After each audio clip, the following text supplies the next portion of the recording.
வெளிச்சம் டிவியுடன் இணைந்திருக்க பெல் ஐக்கான பிரஸ் பண்ணுங்க. ஜனநாயக சக்திகள் யாரும் ஓரணியில் திறந்து நிற்கிறோம். தானாகவே நான் இந்த களத்திற்கு வந்திருக்கிறேன் என்று அண்ணன் விடுதலை ராஜேந்திரன் அவர்கள் சொன்னதைப் போல பல்லாயிரக்கணக்கான தோழர்கள், விடுதலை சிறுத்தைகள் கட்சியை சாராத தோழர்கள், ஜனநாயக சக்திகள் நம்மோடு களத்தில் நிற்கிறார்கள். அனைவருக்கும் நான் முதலில் அதற்கு நன்றியை தெரிவித்துக் கொள்கிறேன். திராவிட முன்னேற்ற கழகத்தின் தலைவரான கூட்டணி கட்சிகளுக்கு ஒரு நெருக்கடி தருவார்களாம். இந்த நெருக்கடியை எப்படி அவர்கள் சமாளிக்கப் போகிறார்கள்? திருமாவளவனை கண்டிக்கப் போகிறார்களா? கண்டிக்காமல் நழுவப் போகிறார்களா? நழுவப் போகிறார்களா? செக் வைத்து விட்டோம், கூட்டணி அவ்வளவுதான், தமாம் என்று இணையப் போகிறது என்று கனவு கண்டு கொண்டிருந்த சங்கிகளுக்கு, சனாதனிகளுக்கு அண்ணன் தளபதி அவர்கள் சலுக்கடி கொடுத்தார் என்பதை விட செலுக்கடி கொடுத்தார் என்றுதான் சொல்ல வேண்டும். கூட்டணியில் கழகத்தை ஒன்று கொண்டு குழப்பம் விளைவிக்கலாம் என்று சிலர் கருதுகிறார்கள். அதை ஒருபோதும் நாங்கள் அனுமதியோம் என்று திராவிட முன்னேற்ற கழக தலைவர் அண்ணன் தளபதி மு.க. ஸ்டாலின் அவர்கள் இன்றைக்கு அறிக்கையை வெளியிட்டிருப்பதை விடுதலை சிறுத்தைகள் கட்சி மனமளந்த நன்றியோடு வரவேற்கிறது, நன்றியை தெரிவித்துக் கொள்கிறது. அதேபோல திராவிட முன்னேற்ற கழகத்தின் தலைமையிலான கூட்டணி கட்சிகள், காங்கிரஸ் பேர் இயக்கத்தின் சார்பில் அண்ணன் அழகிரி அவர்கள், இந்திய கம்யூனிஸ்ட் கட்சியின் சார்பில் அண்ணன் யா முத்தரசன் அவர்கள், திராவிடர் கழகத்தின் தலைவர் ஐயா தமிழர் தலைவர் கி. வீரமணி அவர்கள் ஆசிரியர்கள், மறுமலர்ச்சி திராவிட முன்னேற்ற கழகத்தின் பொதுச் செயலாளர் அண்ணன் வைகோ அவர்கள், அண்ணன் கொளத்தூர் மணி, அண்ணன் கோவை ராமகிருஷ்ணன், அண்ணன் விடுதலை ராஜேந்திரன், அன்பு சகோதரர் இளவல் சீமான், அண்ணன் சுகந்திரபாண்டியன், தோழர் பொழிலன், தோழர் மதிமாறன், தோழர் ஆயூர் செந்தில்நாதன், தோழர் தி. வேல்முருகன், தம்பி நாகன் திருவள்ளுவன், தம்பி குழந்தை அரசன், தோழர் அருணன், அறிஞர் அருணன், எவிடன்ஸ் கதிர், மகேஷ் ஜெசி, திருமுருகன் காந்தி, மனோன்மணியம் சுந்தரனார் பல்கலைக்கழகத்தின் மேலாள் துணைவேந்தர் முனைவர் வசந்தி தேவி, புலியுலகு அமைப்பின் பொறுப்பாளர் தோழர் சுந்தரராஜன், கூடங்குளம் எதிர்ப்பு போராளி உதயகுமார், இயக்குநர் பொன்வண்ணன், எனக்கு முன்னர் இங்கே உரையாற்றிய தோழர் சுந்தரவல்லி, தமிழ்நாடு மாணவர் இளையோர் கூட்டமைப்பு, மக்கள் அதிகாரம், நீளம் பண்பாட்டு மையம், அகில இந்திய மாணவர் முன்னேற்ற இயக்கம், மனிதநேய மக்கள் முன்னேற்ற கழகம், அனைத்து பெண்கள் கூட்டமைப்பு, மனித மக்கள் இயக்கம், இப்படி ஏராளமான ஜனநாயக சக்திகள் சனாதன சக்திகளுக்கு பதிலடி கொடுத்து அறிக்கையை வெளியிட்டிருக்கிறார்கள். அனைவருக்கும் என்னுடைய நெஞ்சார்ந்த நன்றியை வெளிக்காட்டுகிறேன். தலைவர்கள் விருப்பத்தில்தான் தயவு கூர்ந்து பொறுத்துள்ள வேண்டும். பெண்களை திருமாவளவன் கொச்சைப்படுத்தி விட்டான் என்று என் மீது அபாண்டமான ஒரு பழியை சுமத்தியிருக்கிறார்கள். என் மீதான பழியை துடைப்பதற்காக உள்ள இந்த போராட்டம் மகளிர் மீதான இழிவை துடைப்பதற்காகத்தான் இந்த போராட்டம்.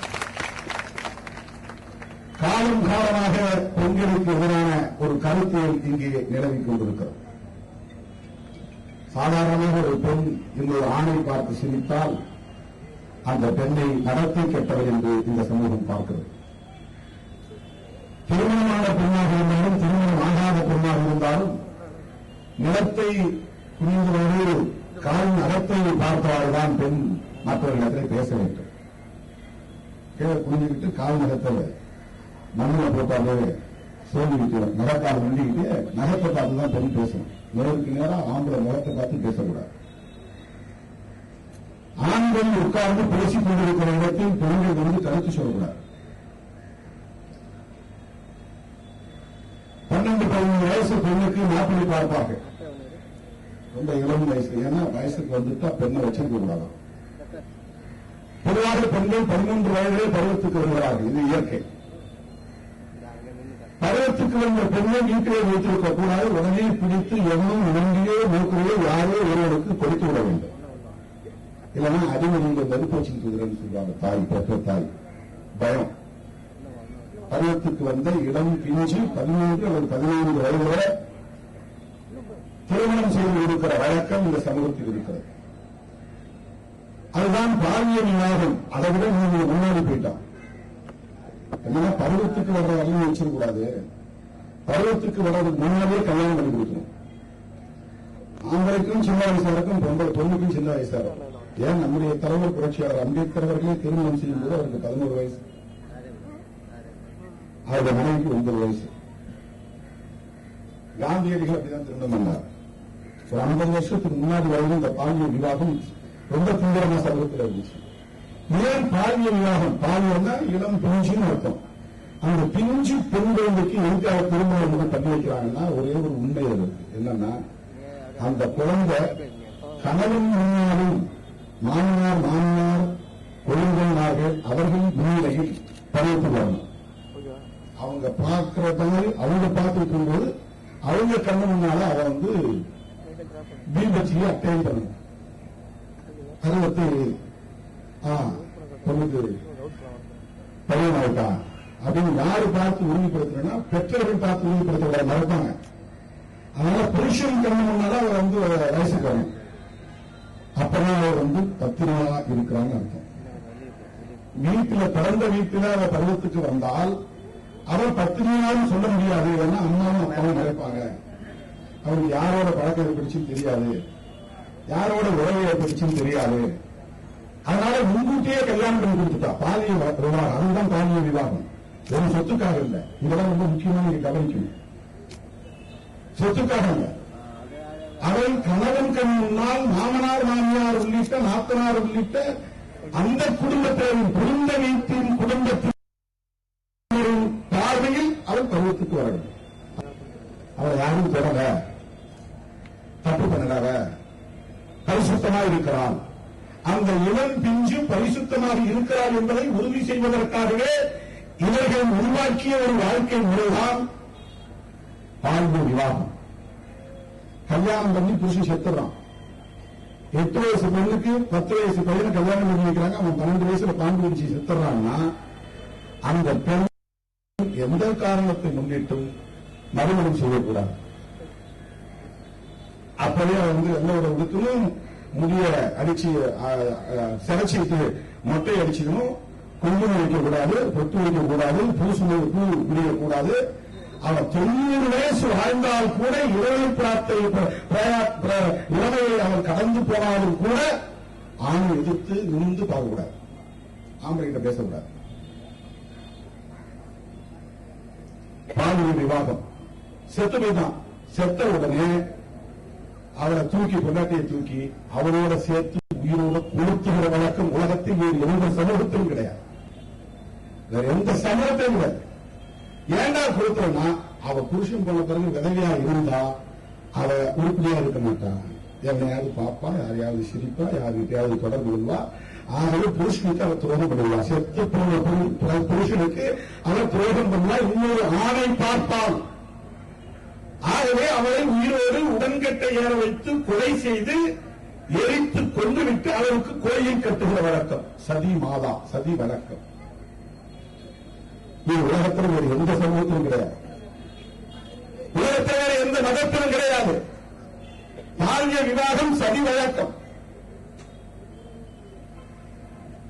கற்பு ஒரு கற்பின பொருளை உருவாக்கணும். கற்பு, இந்த கற்பு எதற்காக உருவாக்கப்பட்டதுன்னா இனக்கலப்பு ஏற்படக்கூடாது, சாதி கலப்பு ஏற்படக்கூடாது, மதக்கலப்பு ஏற்படக்கூடாது, வர்ண கலப்பு ஏற்படக்கூடாது. இதை உருவாக்கி வைத்த அந்த மனு தர்மம் என்பதற்கு என்ன பொருள்னா, சனாதன் அப்படிங்கிற சொல்லுக்கு பொருள் என்னன்னா அழியாதது, நிலையானது. No beginning, no ending. அது எப்ப தோன்றியது யாருக்கும் தெரியாது, அது எப்ப அழிவும் தெரியாது. அதுக்கு தோற்றமும் இல்லை, அழிவும் இல்லை. தோற்றமும் இல்லாதது, அழிவும் இல்லாதது, அதுதான் சனாதனம். தர்மம் என்றால் தர்மத்துக்கு அந்த பேர் இப்ப நம்ம அறம் சொல்றோம் அப்படின்னு அவன் என்ன சொல்றாங்க, தர்மம்னா டியூட்டிஸ், கடமை, ரெஸ்பான்சிபிலிட்டிஸ், டியூட்டிஸ் அண்ட் ரெஸ்பான்சிபிலிட்டிஸ். சனாதன தர்மம் என்றால் இந்த கோட்பாடு சொல்லுகிற சில கடமைகள். அவங்க 5 கடமை வச்சிருக்கிறாங்க, முஸ்லீம்கள் 5 கடமை வச்சிருக்கிறாங்க, அவங்க 5 கடமை வச்சிருக்கிறாங்க. தேவனுக்கு இறை கடமை, இறை கடன், கடவுளுக்கு செய்ய வேண்டிய கடமை, செத்து போனவங்களுக்கு முன்னோருக்கு செய்ய வேண்டிய கடமை, பெற்றோருக்கு செய்ய வேண்டிய கடமை, இப்படி ஒரு 5 கடமைகளை வச்சிருக்காங்க. அதான் சனாதன தர்மத்தினுடைய டியூட்டிஸ்.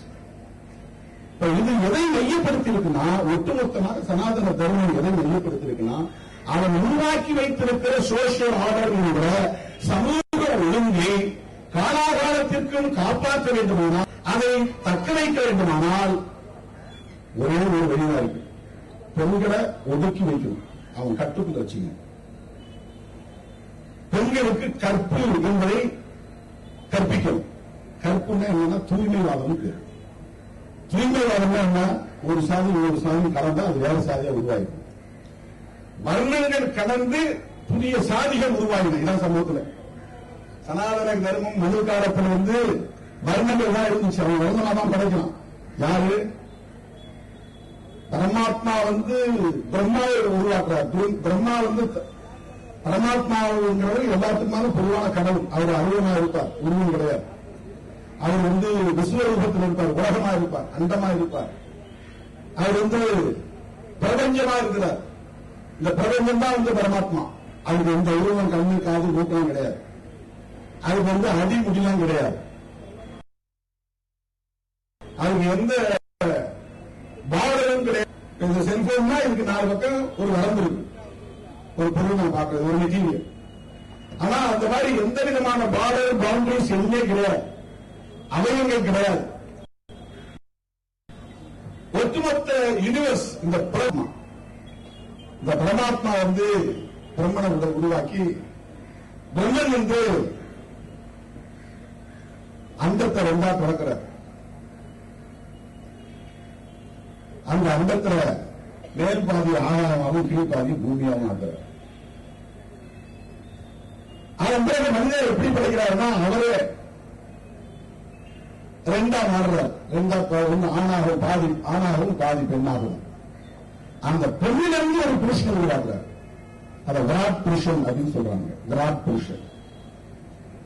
அவன் அந்த பிரம்மன் உருவாக்கிய இந்த மனிதர்கள் யார் யார்? முதல்ல 10 பேரை படைக்கிறாங்க. பிரஜாபதிகள் 10 பேர். அதுல மகரிஷிகள் தான் வராங்க. அவெல்லாம் சேர்ந்துதான் போய் மனுவை பார்க்கிறான். மனு சத்திரிய குலத்தை சேர்ந்தவன், பிராமண குலத்தை சார்ந்தவங்க. குலத்தை சார்ந்தவன் பிராமணன், சத்திரியன், வைசியன், சூத்திரன். 4 வகையில் தான். ஒரு சாமி கிடையாது. மனு உருவாக்கிய காலத்துல, அந்த காலத்துல 2000 வருஷமோ 3000 வருஷமோ 5000 வருஷமோ ஏதோ சொல்றாங்க. அப்ப 4 வர்ணம். அதுல சூத்திரர்கள் எல்லாருக்கும் அடிமையை செய்யக்கூடியவர். தமிழ்நாட்டில் எல்லா தங்களை சத்திரியர்கள் சொல்லுகிறாங்க. அவங்க யாரும் தங்களை சூத்திரர்கள் ஒத்துவதில்லை. சூத்திரர்கள் அடிநிலையில் இருக்கக்கூடிய மக்கள், அவங்கதான் எல்லாருக்கும் கீழ்ச்சாங்க. அப்படி அந்த பஞ்சமாஸ் யாருன்னா அவர்மாஸ். அவர்மாஸ்னா அந்த வர்ணத்துக்கு அப்பாற்பட்டவர்கள், வர்ணத்தை ஏற்றுக்கொண்டாதவர்கள். வர்ணாஸ் அவர்மாஸ். அந்த வர்ணத்துக்கு உட்பட்ட 4 வர்ணத்துக்கு உட்பட்டவர்கள் தான் இந்துக்கள். அதனால அவங்களுக்கு சாதி இந்துக்கள், காஸ்ட் லீடர்ஸ். அந்த வர்ணங்களுக்குள்ள கலப்பு ஏற்படுது. வர்ண கலப்பு ஏற்பட்டு அவன் அந்த புதிய தாய் வர்ணத்திலே சேர்த்து இந்த வர்ணமா இந்த வர்ணம், சத்திரிய வர்ணமும் பிராமண வர்ணமும் கல்யாணம் பண்ணா பிராமணர்ல சேர்த்துக்கிறதா சத்திரியில சேர்த்துக்கிறதா பிரச்சனை வரும். விஸ்வாமித்திரர் அப்படி பண்ணதான் நினைக்கிறேன். பிராமண தாய்க்கும் சத்திரிய தந்தைக்கும் பிறந்த ஒரு முனிவர். அது மாதிரிதான் வால்மீகியும் கூட மீனவ சமுதாயத்துக்கும் இன்னொரு சத்திரிய குடும்பத்துக்கும் பிறந்தவர். பிராமண குடும்பத்தில் நினைக்கிறேன் வால்மீகி. வர்ண கலப்பு ஏற்பட்டால் பிறக்கிற குழந்தைய எந்த வர்ணத்தில் சேர்க்கிறது சிக்கல் இருக்கு. சேர்க்க மாட்டாங்க. அவன் தான் புதுசா ஒரு சாதி ஆகும். சாதிகள் அப்படிதான் உருவாகும். இப்படிப்பட்ட நிலையில இந்த மனு போய் கேட்கிறாங்க, நீங்க பெரிய மகான், இங்க இருக்கக்கூடிய தர்மம் அதர்மம் இதெல்லாம் உங்களுக்கு தான் தெரியும். இந்த உலகத்தில் இருக்கக்கூடிய ஜீவன் எல்லாம் நல்லபடியா வாழ்வதற்கு நீங்க ஏதாவது உங்களுக்கு வழி சொல்லுங்க அப்படின்னு மகரிஷிகள் போய் கேட்கறாங்க. அவர் தவம் இருந்து பரமாத்மா தோன்றி பரமாத்மா சொல்ல சொல்ல மனு சொல்றாரு. மனு சொல்லல, பரமாத்மா சொல்றாரு, மனு வாயால சொல்றாரு. அப்படி மனு சொல்றதுதான் இங்க தொகுக்கப்பட்டிருக்கதா சொல்றாங்க. மனு தர்மம், மனு ஸ்மிருதி அப்படின்றாங்க. அந்த மனு தர்மத்துல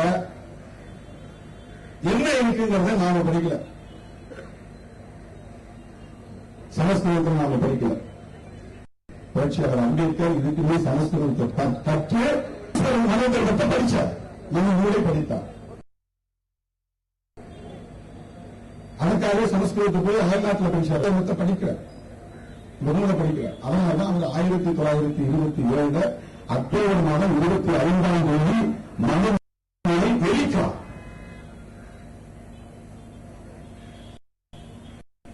அம்பேத்கர் பேசியதை அம்பேத்கர் செய்வதை தரம் பேசுகிறான், திருமாவளவன் சொல்கிறான்.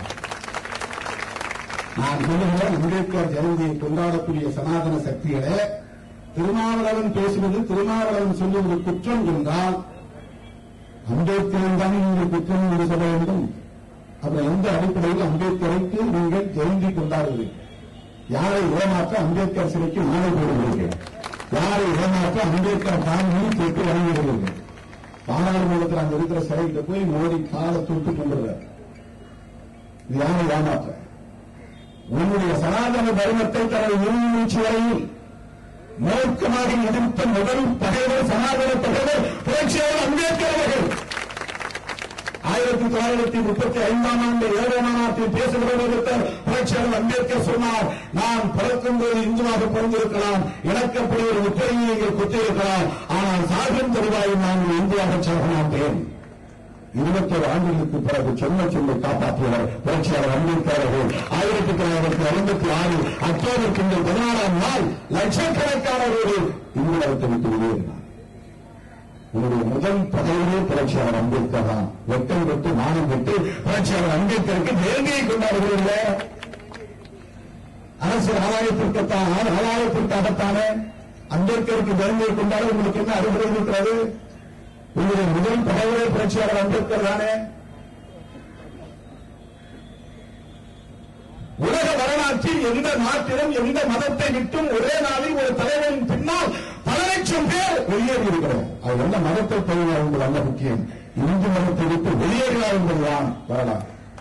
10 லட்சம் பேர் 2 நாட்கள், அக்டோபர் 14, 15, 16, 40 சுற்றியுள்ள பகுதிகளில் பௌத்தத்தை ஏற்றார்கள் என்பதை விட இந்து மதத்தை விட்டு வெளியேறினார்கள், உடையினார்கள், அந்த அடையாளங்களை தூக்கி எறிந்தார்கள். ஒரு தலைவனின் பேச்சை கேட்டு இத்தனை லட்சம் பேர் காலம் காலமாக பின்பற்றி வந்த பழக்க வழக்கங்களை எல்லாம் உதவிவிட்டு அடையாளங்களை எல்லாம் தூக்கி எறிந்துவிட்டு வெளியேறினார்கள் என்றால் அது எவ்வளவு பெரிய தாக்குதல். 1927 அதே ஆண்டிலே அக்டோபர் மாதம் 11ஆம் தேதி என்று கருதுகிறேன், தமிழ்நாட்டில் அம்பேத்கருக்கு முன்னால் அவர் டிசம்பர் மாதம் கொடுக்கிறார். அம்பேத்கர் டிசம்பர் மாதம் கொடுக்கிறார். அவருக்கு சில மாதங்களுக்கு முன்பே தமிழ்நாட்டில்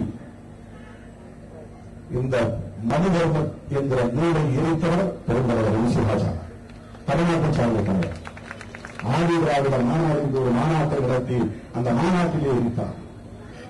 1922 குடியாத்தத்தில் நடைபெற்ற சுயமரியாதை மாநாட்டில் தந்தை பெரியார் மனிதத்தை கொடுக்கிறார். 100 ஆண்டுகளுக்கு பிறகு அவரின் பிள்ளைகள், பேரப்பிள்ளைகள், நாங்கள் அதே நிலையில் வாழ்கிறோம். 1920களில் தொடங்கிய எங்கள் முன்னோர் தொடங்கி வைத்த அந்த மகத்தான மனநூல் எரிப்பு புரட்சியை 100 ஆண்டுகளுக்கு பிறகு 2020 விடுதலை சிறுத்தைகள் முன்னெடுத்தோம். என்ன சொன்னோம்னா, செப்டம்பர் மாதம் 27ஆம் தேதி இணையவழியில் ஒரு கருத்தரங்கு. அந்த நிகழ்வை ஸ்வீடனில் வந்து ஏற்பாடு செய்கிறார்கள். ஐரோப்பிய பெரியாரிய உணர்வாளர்கள், ஐரோப்பிய நாடுகளில் வாழ்கிற பெரியாரிய உணர்வாளர்கள், பெரியார் அண்ட் இந்தியன் பாலிடிக்ஸ், பெரியாரின் இந்திய அரசியல், இதுதான் தலைப்பு. முதல் மாநாட்டை ஆசிரியர் உள்ளார் தமிழர் தலைவர் கி. வீரமணி அவர்கள் தொடர்ந்து வைத்து உரையாற்றுகிறார். இரண்டாவது நிகழ்வில் திராவிட முன்னேற்ற கழகத்தின் சார்பில் மக்களவை உறுப்பினர் தலைவர் கனிமொழி பேசுகிறார். இவர்கள் பேசியதை நான் கேட்க முடியவில்லை. எனக்கு நிறைய நிகழ்ச்சிகள் அன்றைக்கு முழுவதும் நிலையத்தில் நான் இருந்தேன். Online programs. நான் எந்த நேரம் வர வேண்டும் அதை மட்டும் சொல்லுங்கள் என்று கேட்டுக்கொண்டேன். ஏதோ ஒரு நேரம் சொன்னார்கள். அந்த நேரத்தில் நான் போய் இணைந்தேன். அரை மணி நேரம் பேச சொன்னார்கள். 40 நிமிடம் நான் பேசினேன். அந்த 40 நிமிட உரைக்கு பிறகு மறுபடியும் நான் வேறு நிகழ்ச்சிக்கு ஆன்லைன் புரோகிராம் போய்விட்டேன். தொடர்ந்து நிகழ்ச்சி நடந்தது. செப்டம்பர் மாதம் 37ஆம் தேதி இணைய கருத்தரங்கில் நான் ஆற்றிய உரையை ஒரு மாதம் கழித்து வெறும் 40 நொடியை துண்டித்து எடுத்து திருமாவளவன் பெண்களை கொச்சைப்படுத்துகிறார். எவ்வளவு கீழ்த்தரமான அரசியல், அவதரிப்பான அரசியல், அநாகரிகமான அரசியல்.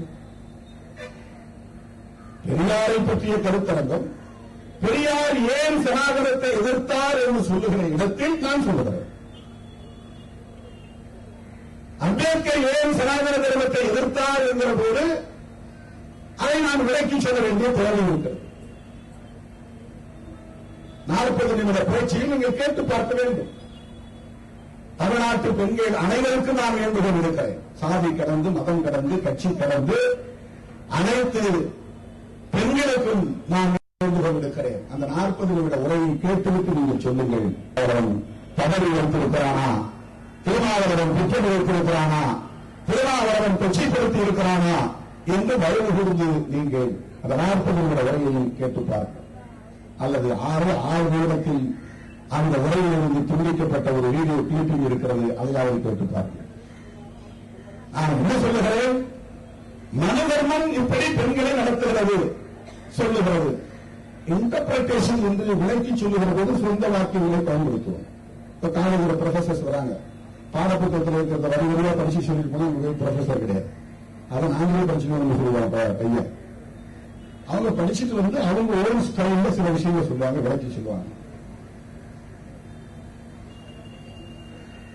அப்ப ஒட்டுமொத்த மனு தர்மத்தில் அல்லது மனு நூலில் பெண்களை பற்றி என்ன எவாலுவேஷன், என்ன மதிப்பீடு இருக்கிறது, அதை பற்றி நான் சொல்லுகிற போது இந்த மனு தர்மம் என்பது பெண்களை இப்படி கொச்சைப்படுத்துகிறது, இப்படித்தான் மதிப்பீடு செய்கிறது. இதிலிருந்துதான் இந்த சோசியல் ஆர்டர் என்பது உருவாக்கப்பட்டிருக்கிறது. வர்ணக்கலப்பு ஏற்படாமல் இருக்க வேண்டுமானால், சாதி கலப்பு ஏற்படாமல் இருக்க வேண்டுமானால், இனக்கலப்பு ஏற்படாமல் இருக்க வேண்டுமானால், இந்த தூய்மைவாதத்தை தக்க வைக்க வேண்டுமானால், இந்த சமூக ஒழுங்கை பாதுகாக்க வேண்டுமானால் பெண்களை பிடிச்சி வச்சுக்கணும். பெண்களை வெளியே விட்டால் எப்படி வேணாலும் கலப்பு எப்படி யாரும் கண்டுபிடிக்க முடியாது. இவ எங்க போறா, எங்க வரா, யாரோட பழகிறா, எப்படி உறவு ஏற்படுகிறது தெரியாது. இனக்கலப்பு ஏற்பட்டால் தன்னுடைய சமூக ஒழுங்கு பாதிக்கப்படும்.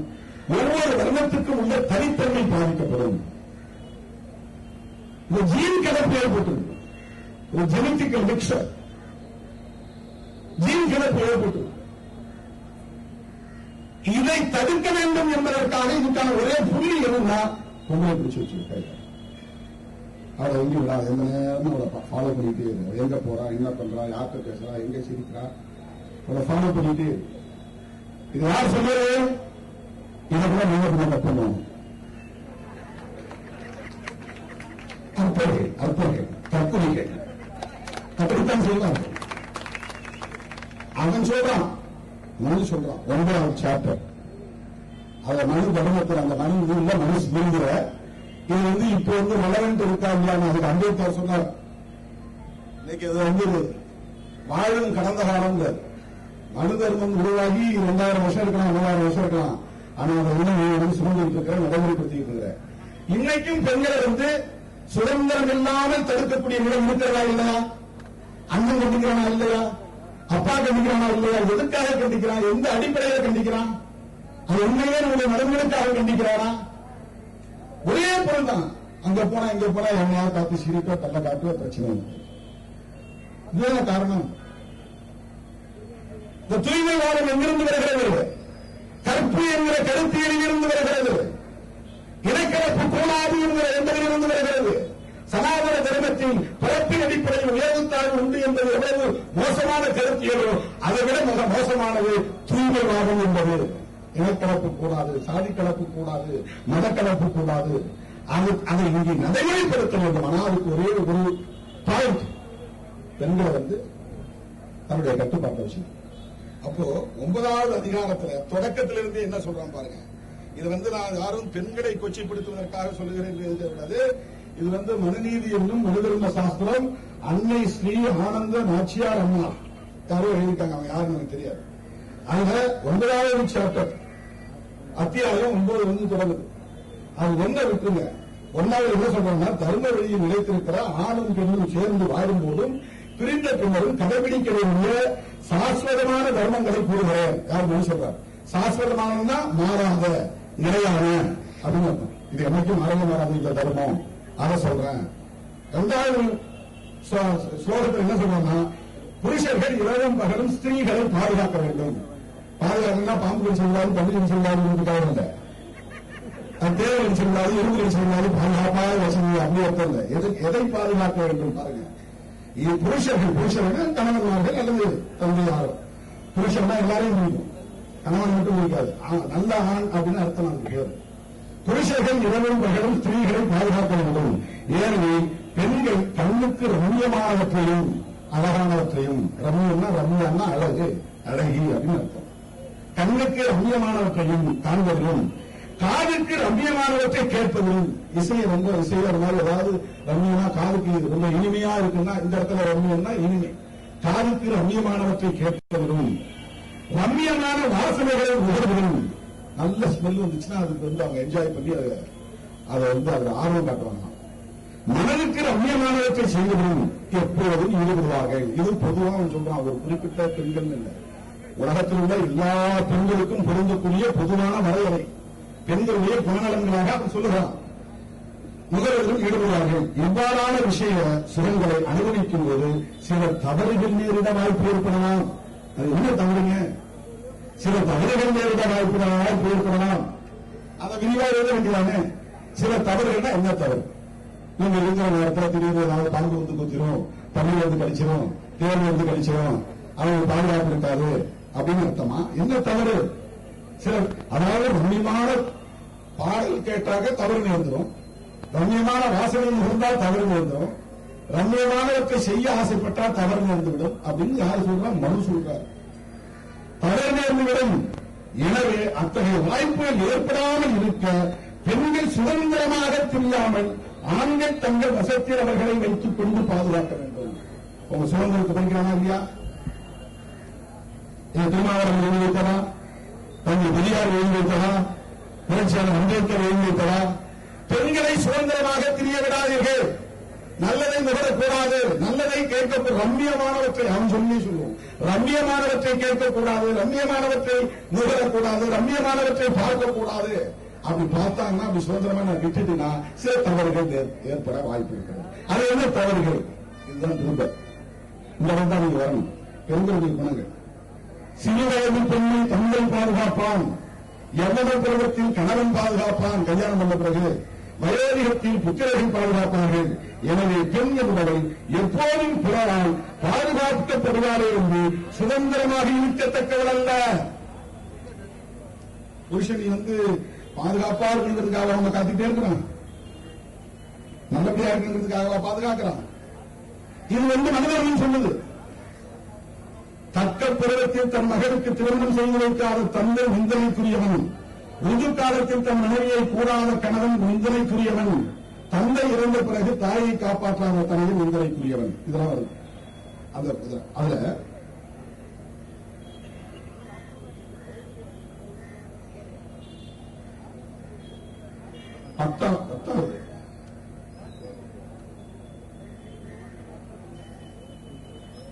13வது சொல்றான். என்ன சொல்றான்னா, மதுவருந்துதல், தீயோர் பெற்றோர் சேர்க்கை, கணவனை விட்டுவிட்டு விலகி இருத்தல், வேலை ஏதுமின்றி ஊரை சுற்றுதல், தூக்கம், பிறர் வீட்டுக்கு போய் நாட்கணக்கு இருத்தல், இந்த 6 ஒரு பெண்ணை தூக்குவதற்கு உள்ளாக்கும். இது 14. 14 பெண்கள் ஆணின் அழகையோ பெண்கள் ஆணின் அழகையோ வயதையோ பார்க்க மாட்டார்கள். அவனுக்கு அந்த அழகா இருக்கிறானா இல்லையா பார்க்க மாட்டாங்க. அவன் சின்னவனா பெரியவனா பருவத்துக்கு வந்தவனா பார்க்க மாட்டாங்க.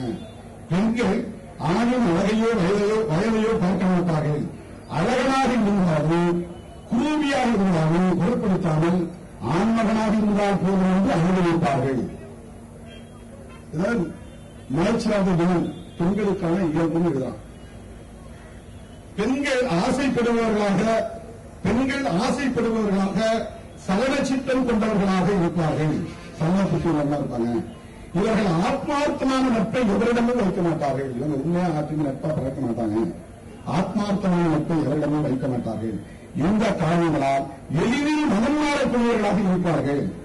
அடிக்கடி அவங்க மைண்ட் சேஞ்ச் ஆகிட்டே இருக்கும், மனம் மாறிட்டே இருப்பாங்க. மனம் மாறி கணவர்கள் பற்றுதல் மீது வாய்ப்பு அதிகம். இது 15. அதே போல 17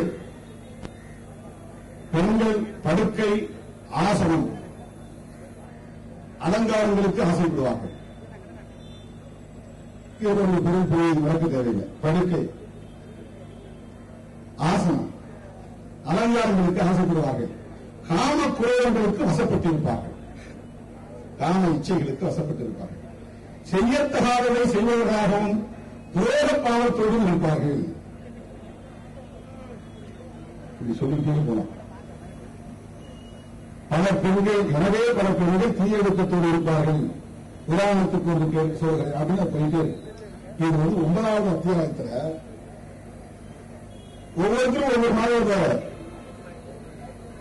மொழிபெயர்ப்பு செய்திருக்கிறார்கள்.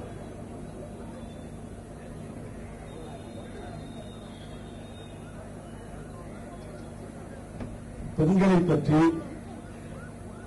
புராணங்கள் என்ன சொல்லிருக்கன, ஸ்மிருதிகள் என்ன சொல்லிருக்கன, வேதங்கள் என்ன சொல்லிருக்கன, இதை விளக்குகிற மகாபாரதம் என்ன சொல்லுகிறது. இந்த அடிப்படையில் உருவான நூல் தான் மகாபாரதம், ராமாயணம். அதில் உள்ள நீதியை நிலைப்படுத்துவதற்காக, நியாயப்படுத்துவதற்காக எழுதப்பட்ட காப்பியங்கள் தான் இந்த காப்பியங்கள். அதைத்தான் இவர்கள் இன்னைக்கு மக்கள் மனதில் பதிய வைத்திருக்கிறார்கள். எனவே எல்லாத்துக்குமே இப்ப இன்னைக்கு முருங்கைக்காய் சாப்பிட மாட்டாங்க, வெங்காயம் சாப்பிட மாட்டாங்க, பூண்டு சாப்பிட மாட்டாங்க. அது இதுல இருக்கு, மனுதர்மத்தில் இருக்கு. இதெல்லாம் நீ சாப்பிடக்கூடாது, காளான் சாப்பிடக்கூடாது, முருங்கைக்காய் சாப்பிடக்கூடாது, வெள்ளை பூண்டு சாப்பிடக்கூடாது, வெங்காயம் சாப்பிடக்கூடாது. மனிதர்மத்தில் இருக்கு.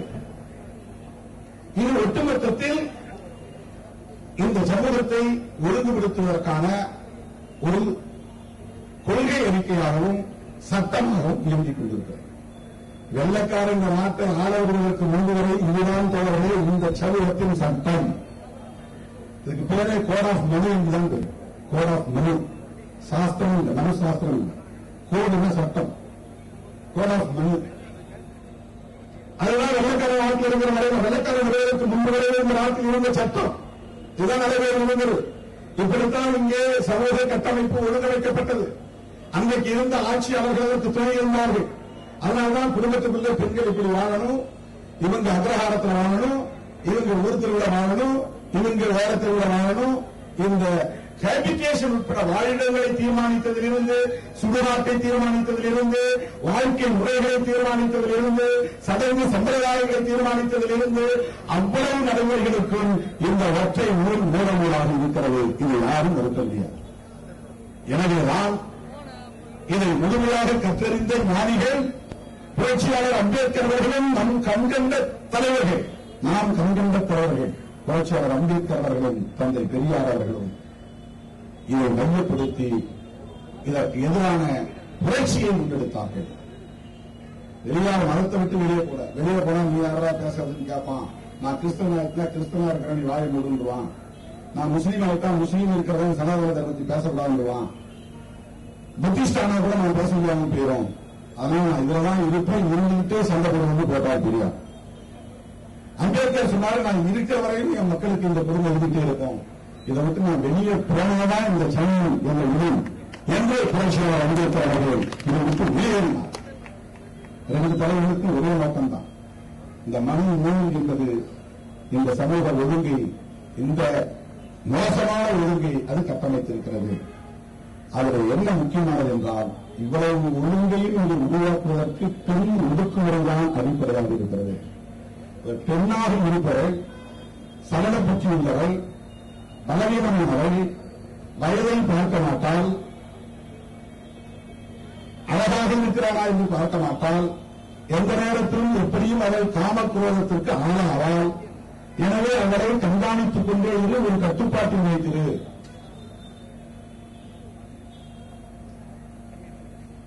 இதை மனிதர்கள் சொல்லு. இப்ப அவங்க என்ன சொல்றாங்கன்னா, மனிதர்கள் இப்படி சொல்லு அல்லது சொல்லலன்னு நமக்கு ஆர்கியூ பண்ணணும்.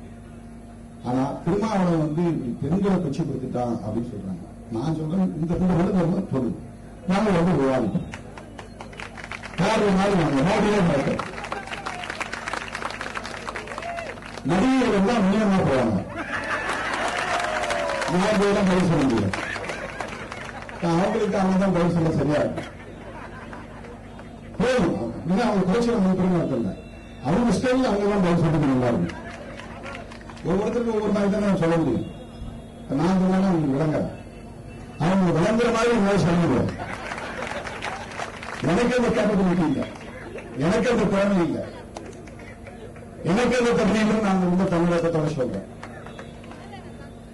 கொள்கை அடிப்படையில் சில விவரங்களை நாம் பேசுகிறோம், அவ்வளவுதான்.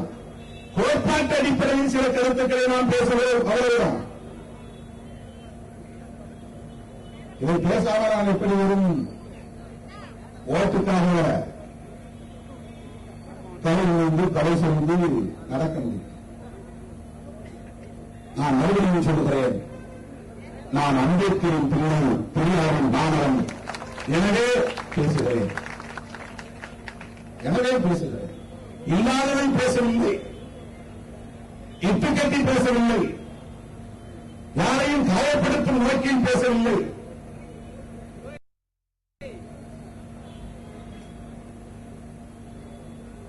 பெண்களை கொச்சைப்படுத்தும் நோக்கம் எனக்கு இல்லை. தமிழக விமர்சனம் பண்றான், நீ கொள்கையோட பேச எங்கதான் மாநிலம் சொல்லியிருக்கு சொல்லுன்னு கேளு. அவருடைய தரத்தை காட்டுகிறார்கள். நாம் அவர்களுக்கு அந்த பதவிகளுக்கு பதில் சொல்ல வேண்டிய அவசியம் இல்லை. அவன் நோக்கம் என்ன, நீங்க அதை புரிஞ்சுங்க. அவன் யாரும் மனு தர்மத்தை காப்பாற்றுறது போறான். ஏன்னா அது அவனுக்கு தெரியாது. சாமி நான் சதிக்கு சதி அப்படின்னு சொல்லிட்டு உட்காந்துருக்கிறான். அவனுக்கு என்னன்னா, தமிழ்நாட்டில் இன்னைக்கு தேர்தல் வைத்தாலும் திமுக ஆட்சிக்கு வரும், திமுக அடிப்படை விட்டு போயிடும். இதை எப்படி தடுக்கிறது? அவங்க யாரையும் சீண்டம் இல்லை. திருமணம் சீண்டி பார்க்கலாம். சீண்ட திருமணம் சிறுத்தையால்தான் இன்னும் உத்தரம் தவிர நீங்க நினைக்கிறாங்க பேசப்பட்டவர் ஜனவாதிக்காரு அப்படின்னு நினைக்கிறாங்க. இது பெங்களூர் 1000 அடி முன்னால கொண்டு போகும். நான் அப்படி சொல்லுவேன் அப்படின்னு சொல்லுவேன் நினைச்சான். ஓங்கி திருப்பி அடிக்கிற மனிதர்கள் தான் சொல்லுது அப்படின்னு விவாதிக்கிறீங்க. புத்தகம் நீ எழுதுற புத்தகம் தான் சொல்லுது. இது இல்லைன்னா புத்தகம் மறுபடியும் இந்த புத்தகத்தை விஷயம் இருக்கு. முதல் பதிப்பு இந்த புத்தகம் காலாவதியாக போச்சு, இல்லை, அதனால நாங்க தூக்கி குப்பரை போட்டோம். எதுக்காக 2011 இந்த புத்தகம் தொடர்ந்தது. அவங்க கவலையே இதுதான். என்ன கவலைன்னா, அவங்க எல்லாமே ஸ்ட்ராட்டஜிக்கலா என்ன செய்யறாங்கன்னா, ஒரு காலத்துல இது எல்லாத்துக்கும் காரணம் பிராமின் பிராமின் பிராமின் சொன்னாங்க. பிராமின் டாமினேஷன் பண்றதுதான் அவங்களுக்கு பிடிக்கல. நான் பிராமினை வளர்க்கணும். அப்ப எல்லாம் மோடி நான் பிராமின், அமித்ஷா நான் பிராமின், நம்ம ஊர் முருகனும் ஒரு தனித்து. அவன் என்ன நினைக்கிறான், உங்களாதான் வச்சிருக்கேன், இங்க எங்கேயாவது பிராமின் இருக்காங்க. இந்த புத்தகத்தில் மனுவே பிராமின் கிடையாது. அன்னைக்கு இந்த மாதிரி ஆட்களை பயன்படுத்திக்கிறாங்க. வால்மீகி பிராமணன் கிடையாது, வியாசர் பிராமணன் கிடையாது. ஆனா அம்பேத்கர் சொன்னாரு, பார்ப்பனர்கள் எல்லாம் படிப்பாளிகளாக இருப்பார்கள், ஆனால் புத்திசாலிகள் கிடையாது. படிக்கிறவங்க புத்திசாலி கிடையாது. ஏன்னா உங்களால ஒன்னும் உருவாக்கும். ராமாயணத்தை கூட நீங்க எழுத, மகாபாரதத்தை உன்னால எழுத முடியல, இந்த மனித தர்மத்தையே உன்னால எழுத முடியுது. ஒரு மனித சத்தியம் தான் எழுதுகிறார், இன்னும் பிராமணர்கள். அப்போ பிராமணர்கள் கோலேச்சுகிறார்கள் என்று சொல்லாமல் தடுப்பதற்கு, அந்த விமர்சனத்தை தடுப்பதற்கு இவங்க ஓபிசி எல்லாம் பிடிச்சிருக்கு. சொல்ல போனா இந்த போராட்டத்தை யார் வேகமா எடுக்கணும்?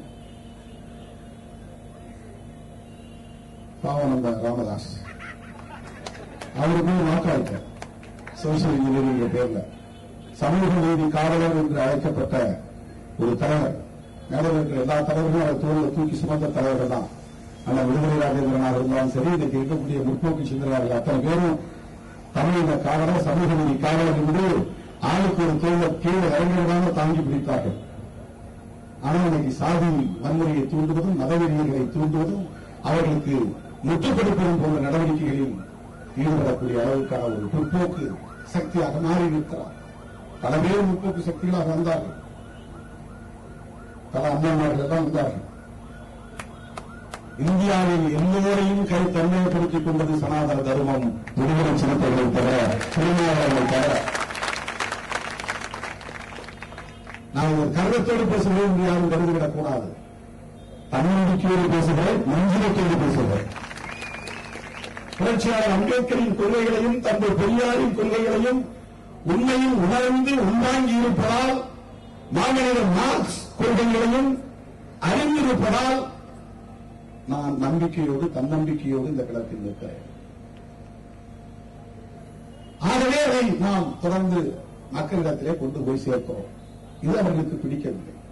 இப்ப திமுக கூட்டணியை பலவீனப்படுத்த வேண்டும், அப்பதான் அவங்க ஆட்சி பிடிக்கிறத தடுக்க முடியும். திமுக கூட்டணியை சிதறடிக்க வேண்டும், அப்பதான் அவங்க ஆட்சியை கைப்பற்ற முடியும். எப்படி கைப்பற்றுவாங்க? அதிமுகவோட சேர்ந்து. அதிமுகவோட எப்படி கூட்டணி சேர்றது? அவங்க எப்படியா கழுத்து விடலாம்னு நினைச்சிட்டு இருக்காங்க அதிமுக. இது நினைச்சு துணிய நினைச்சு சுமக்கிற காரியம். பாஜகவை கூட்டணியை வச்சுக்கிட்டு இருந்தா அவங்க இந்த கூட்டணிக்கு ஆர்வம் போய் ரஜினிகிட்ட போய் தவம் இருந்தாங்க. அவர் உடம்பு சரியில்லை, நான் எங்க கட்சி ஆரம்பிக்கிறேன் கலந்து போயிடுவாரு. உங்களை மாதிரி ஊருடா போக முடியாது, மேடையில் ஏற முடியாது, பேச முடியாது. நான் ஏதாவது பேசினா கூட நீங்க தப்பு தப்பா ஊடகங்கள் திருச்சி போடுறாங்க அப்படின்னு ஒரு தயவு தாங்கி கிட்டத்தட்ட 30 வருஷமா போச்சு. கட்சி தொடங்குன்னு சொல்லி 30 வருஷமா இருந்துச்சு. அவர் கட்சி ஆரம்பிச்சா பிஜேபி அவங்க கூட போவாங்க, வேற வழி இல்லை, அதிமுகவோட போவோம்.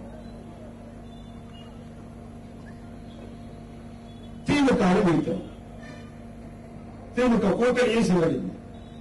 இந்த மாதிரி ஏதாவது வம்பை இழுத்து விட்டா, திருமாவளவன் இந்த மாதிரிலாம் பேசியிருக்காரு, அவரை இவங்க கூட்டத்தில் வச்சுட்டு இருக்காங்க, அப்ப திமுக கூட்டணிக்கு நீங்க ஓட்டு போடுவீங்களா? இது இந்த பிரச்சார உத்தி தான் அவங்க கையாளக்கூடிய உத்தி. அதுதான் இந்த வேலையை, இந்த நாடகமே. அதுதான் இப்ப புதுசா கட்சி மாறின அம்மாவை விட்டு பேச வச்சிருக்காங்க. அவங்களுக்கு நான் ஏதோ எதிர்ப்பு தெரிவிச்சேன்னா அவங்க எனக்கு பதிலடி கொடுத்தாங்களா? சொல்ல போனா அவங்களுக்கு நான் சப்போர்ட் பண்ண அந்த நேரத்தில் அதுக்கு தெரியாம வருவாங்க.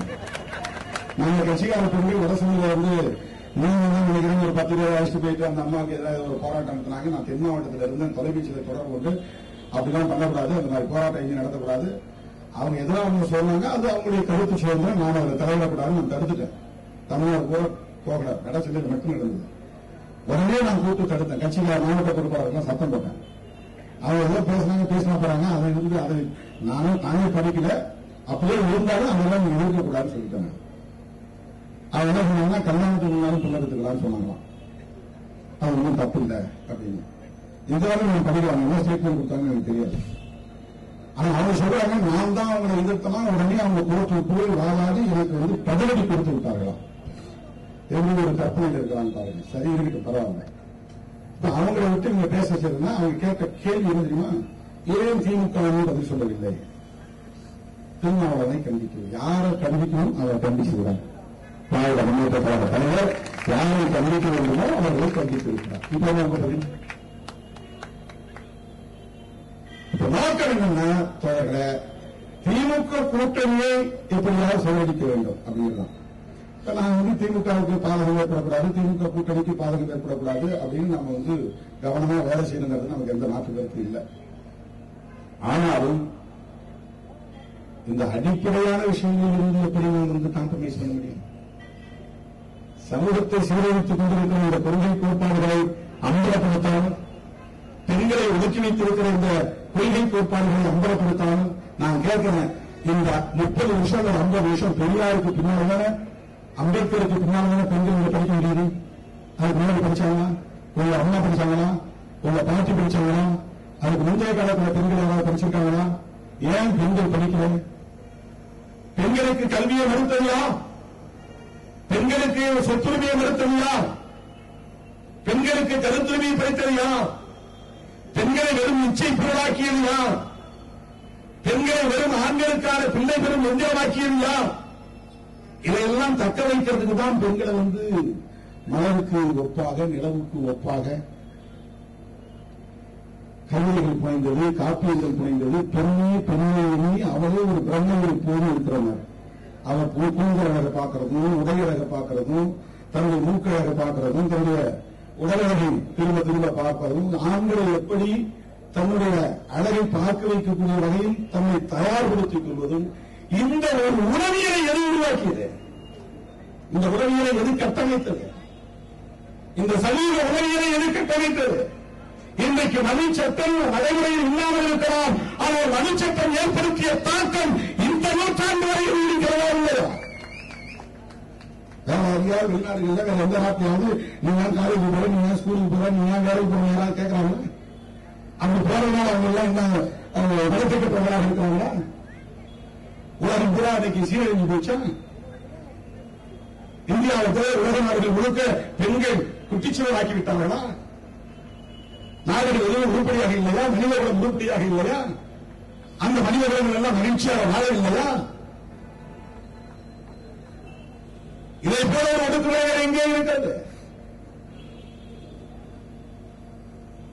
திருமணம் செய்ய போற நேரத்தில் ஒரு பெண் குழந்தையின் விருப்பத்தை கேட்கிற உலகை இங்கே இருந்தா, எம்மா நீ யாரை விரும்புற, உனக்கு ஏதாவது மனசுல இருக்கா, இவன் தாய்மாமன் உங்க கட்டி வைக்கலாம்னு நினைக்கிறேன், உனக்கு இவங்க பிடிச்சிருக்கா அப்படின்னு எங்கேயாவது கேட்கறாங்களா? கல்லானாலும் கணவன், புல்லானாலும் புருஷன், இதை பெண்களே சொல்லக்கூடிய ஒரு உறவு இங்கே இருக்கிறது. அது எப்படி கல்லானாலும் கணவனா இருக்க முடியும், புல்லானாலும் புருஷனா இருக்க முடியும்? இன்னைக்கு பெண்கள் உடன்பட்டு வாழ வேண்டும் என்பதுதானே இந்த தலைவர். அதான் பெரியார் சொன்னாரு, உனக்கு எதுக்கு கூந்தல், புருஷன் மாஞ்சானா இருந்தாக்க நீங்க உனக்கு ஓங்கி இருந்தது அதிகமா அடிச்சிடக்கூடாது. அவனுக்கு லாபகமா கூந்தலை பிடிச்சிட்டு ஒன்னு அடிக்கிறது.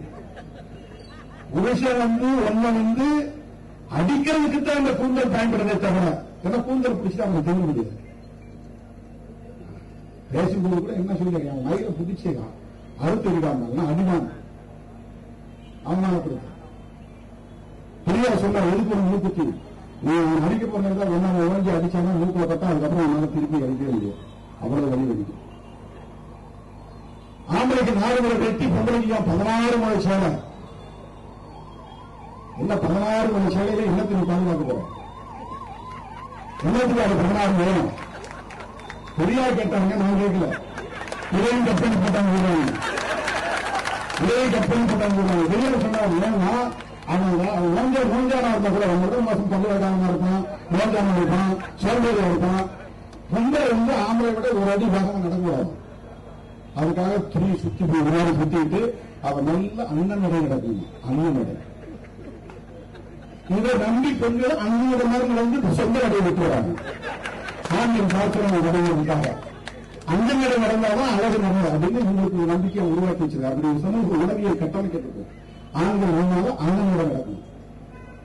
அண்ணன் நடக்கிற மாதிரி எதுவா நடக்கணும். ஏன்னா பெண் முன்னாடி 10 அடி போகக்கூடாது, பெண் ஆம்பளை பின்னாடி கூடாது. அவரை போச்சு நம்ம செஞ்சுட்டு போகலாம். அவரைதான் இருந்திருக்கணும். பேண்ட் சட்டை போடுங்க, தெரியா பேண்ட் சட்டை போடுங்க.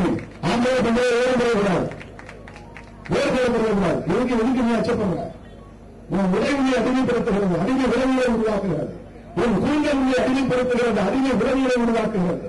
நீ எது அழகு என்று எண்ணிக்கொண்டிருக்கிறாயோ அந்த அதிகங்கள் நதிவெட்டுகள் ஒன்று அதிகப்படுத்துகிறது. அதை தூக்கி எறி.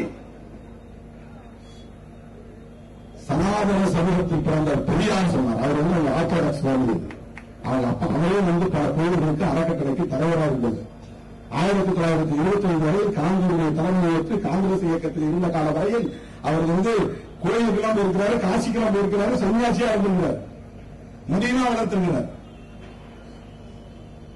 ஒரு நல்ல செல்வந்தர் குடும்பத்தில் பிறந்தவர். அம்பேத்கர் மாதிரி ஒரு வறுமையான குடும்பத்தில் பிறந்தவர் அல்ல, ஒரு தீண்டப்படாத சமூக அடையாளம் உள்ள குடும்பத்தில் பிறந்தவர் அல்ல. அம்பேத்கருக்கு கூட அந்த சேலஞ்ச் இருந்துச்சு. அந்த ஒரு வைராக்கியம் தோன்றுவதற்கு காரணம் இருந்தது. பெரியாருக்கு அப்படி எதுவும் கிடையாது. அவருக்கு எந்த சோசியல் டிஸ்கிரிமினேஷன் கிடையாது. சமூக தீண்டாமை என்பது கொடுமை என்பது அவருக்கு இல்ல, வறுமை கொடுமை என்பது அவருக்கு இல்ல. அவருக்கு பெருமைக்குரிய அடையாளம் இருந்துச்சு. நாயக்கர் ஒரு சாதி அடையாளம் இருந்தது, செல்வந்தர் ஒரு அடையாளம் இருந்தது. ஒரு ஆர்த்தடாக்ஸ் ஃபேமிலி, அவங்க அப்பா அம்மா எல்லாம் ஆன்மீகத்தில் நம்பிக்கை உள்ளவங்க.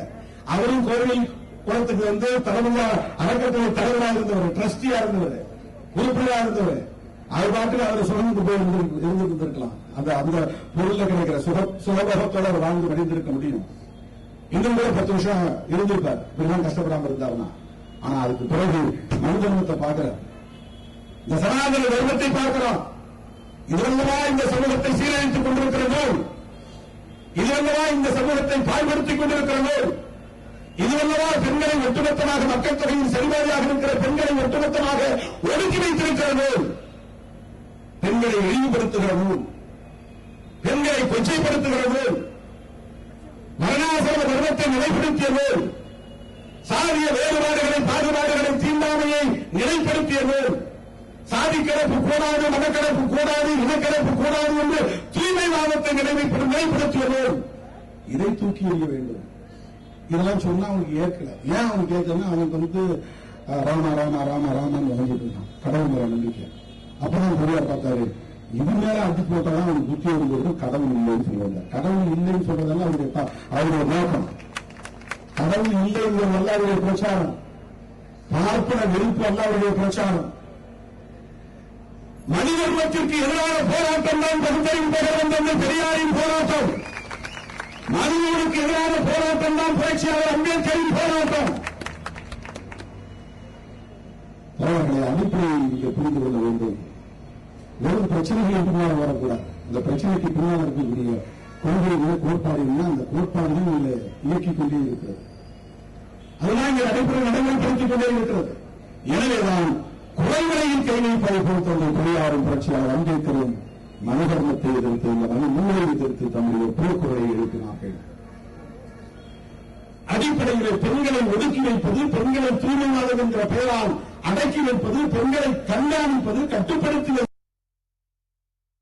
இதற்கு எதிரான இழிமொழிகளை பயன்படுத்துவது,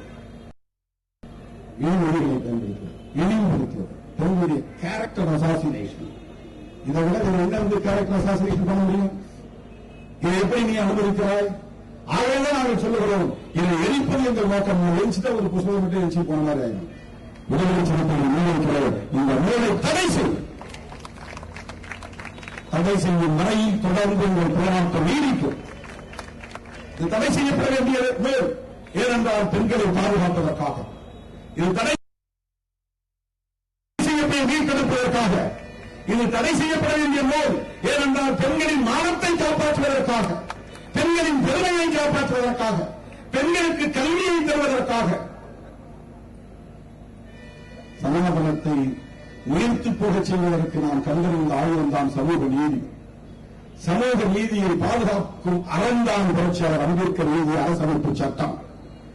இதற்கு நேர் எதிரான ஒன்று Indian constitution written by doctor Ambedkar. மனுவா அம்பேத்கரா, இதுதான் இந்தியாவில் நடக்கிற யுத்தம். சனாதன தர்மமா, புரட்சியாளர் அம்பேத்கர் எழுதிய அரசமைப்பு சட்டமா, இதுதான் இந்தியாவில் நடந்து கொண்டிருக்கிற யுத்தம். தோழர்களே, இந்த சனாதன கும்பல் ஆட்சி அதிகாரத்திற்கு வந்ததிலிருந்து இவர்கள் மீண்டும் இந்த மனு தர்மத்தை ஆட்சி அதிகாரத்தில் அந்த பீடத்தில் அமர வைக்க வேண்டும், மனு சட்டத்தையே அரசியலமைப்பு சட்டமாக மாற்ற வேண்டும் என்பதுதான் அவர்களின் நோக்கம். என்பதுதான் அவர்களின் நோக்கம். அதற்கு துணை போக மாட்டோம் என்று எதிர்த்து போர்க்குரல் எழுப்புகிற இயக்கம்தான் விடுதலை சிறுத்தைகள் கட்சி. தந்தை பெரியார், பேரறிஞர் அண்ணா, தலைவர் கலைஞர் ஆகியோரின் வரிசையில் கொள்கை வாரிசாய் நின்று இன்றைக்கு அண்ணன் தலைவர் ஸ்டாலின் அவர்களும் அவருடைய தலைமையிலான கூட்டணி கட்சி தலைவர்கள் விடுதலை சிறுத்தைகள் முன்னெடுக்கும் இந்த கொள்கை போராட்டத்திற்கு, கோட்பாட்டு யுத்தத்திற்கு இதர ஜனநாயக சக்திகளை ஆசிரியர் டி. வீரமணி அவர்கள் உள்ளிட்ட திராவிட கழக தலைவர்களும் மார்க்சிய லெனினிய அமைப்புகளை சார்ந்த தோழர்களும் இதர ஜனநாயக சக்திகளும் விடுதலை சிறுத்தைகள் முன்னெடுக்கும் போராட்டத்திற்கு ஆதரவளித்தார்கள் என்று நான் சொல்ல மாட்டேன். இது ஆதரவு அல்ல தோழர்களே, இது பங்கேற்பு. இது பங்கேற்பு, இது ஆதரவு அல்ல, பங்கேற்பு. எனவே நம்மோடு பங்கேற்பு செய்த அத்தனை ஜனநாயக சக்திகளுக்கும் விடுதலை சிறுத்தைகளின் சார்பில் எனது நெஞ்சார்ந்த நன்றியை தெரிவித்து மறுபடியும் சொல்கிறேன், நான் அம்பேத்கரின் மாணவன், தந்தை பெரியாரின் பிள்ளை. எனவே எமது போராட்டம் தொடரும் தொடரும் என்று சொல்லி இந்த வாய்ப்புக்கு நன்றி கூறி நிறைவு செய்கிறேன். நன்றி, வணக்கம்.